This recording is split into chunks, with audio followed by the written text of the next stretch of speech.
తాజా అంశం చూస్తున్న మావోయిస్టు అగ్రనేత మిషిర్ బెస్రాను జార్ఖండ్ పోలీసులు అరెస్టు చేశారు.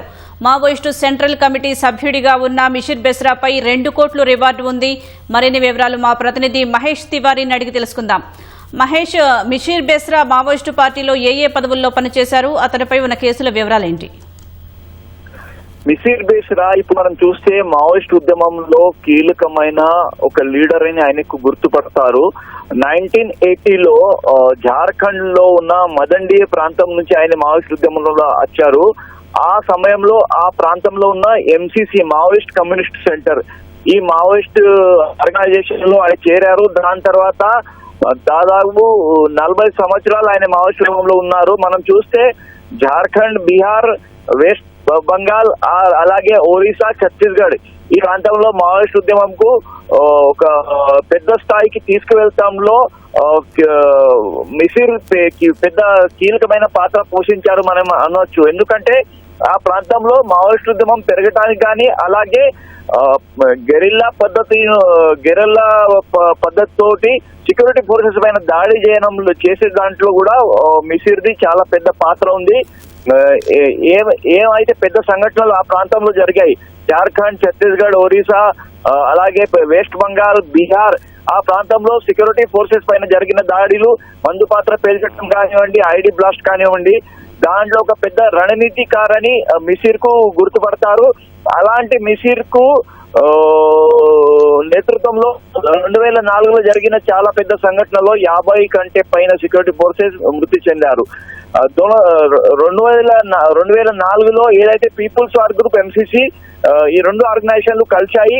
దాని తర్వాత సిపిఐ మావోయిస్ట్ కొత్త ఆర్గనైజేషన్ ఏదైతే రూపంగా వచ్చిందో దాంట్లో కూడా గణపతి ఆజాద్ అలాంటి లీడర్ తోటి మిషిర్ చాలా పెద్ద కీలకమైన పాత్ర పోషించారు. ఎందుకంటే ఈ 2 ఆర్గనైజేషన్లు కలవాలని ఆజాద్, గణపతి ప్రయత్నం చేశారు. దాంట్లో బీహార్, జార్ఖండ్ ఏరియాలో యాక్టివ్ గా ఉన్న ఎంసీసీ నుంచి మిషిర్ ఆ టాక్స్ లో ఉన్నారు. దాని తర్వాతనే సిపిఐ మావోయిస్ట్ ఈ కొత్త ఆర్గనైజేషన్ రూపంగా వచ్చింది.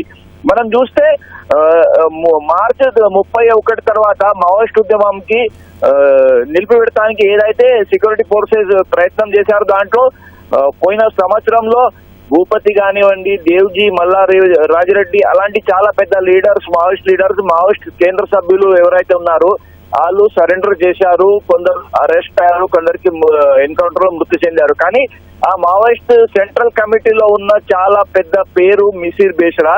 ఆయన సెక్యూరిటీ ఫోర్సెస్ కు దొరకడం లేదు. ఆయన కోసం గాలింపు చర్యలు చేశారు. కొమ్మింగ్ ఆపరేషన్ జార్ఖండ్ లోని సరైన అడవి ప్రాంతంలో పోయిన కొన్ని నెలల నుంచి జరుగుతుంది.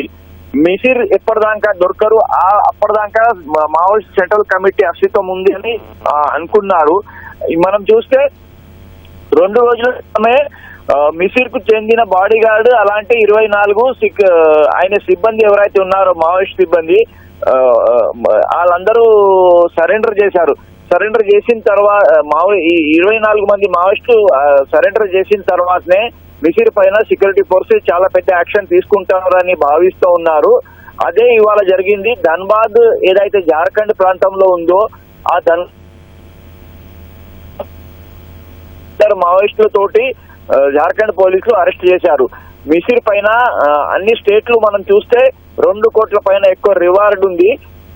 మిషిర్ కు జరిగిన అరెస్ట్ మావోయిస్ట్ ఉద్యమానికి ఒక చాలా పెద్ద ఎదురు దెబ్బ మనం అనొచ్చు. ఎందుకంటే ఇప్పుడు మావోయిస్ట్ సెంట్రల్ కమిటీలో 2 మిగిలి ఉన్నారు. దాంట్లో ముప్పాల లక్ష్మణరావు అలియాస్ గణపతి, తర్వాత మిషిర్ బెస్రా. గణపతి ఎక్కడ ఉన్నారో ఇంకా ఏం ఆచూకీ తెలియటం లేదు. గణపతి సరెండర్ కాలే, గణపతికి అరెస్ట్ జరగలే, గణపతి ఇండియాలో ఉన్నారో లేదో తెలియదు. కానీ ఈ మావోయిస్ట్ సెంట్రల్ కమిటీలో ఎవరైతే ఒక లాస్ట్ పేరు మిగిలి ఉంది అది మిషిర్ బెస్రా. ఆయన ఇవాళ అరెస్ట్ అయిన తర్వాత ఇక మావోయిస్ట్ సెంట్రల్ కమిటీకు లీడర్షిప్ లేనట్టే మనం చెప్పవచ్చు. ఇది చాలా పెద్ద ఇవాళ జరిగిన ఏదైతే యాక్షన్ ఉంది దాంతో తోటి 45 సంవత్సరాల చరిత్ర ఉన్న మావోయిస్ట్ ఉద్యమం ఇక వైపు మనకు కనబడదే మనం అనే ప్రస్తుతం అయితే పిక్చర్ మనకు కనిపిస్తుంది.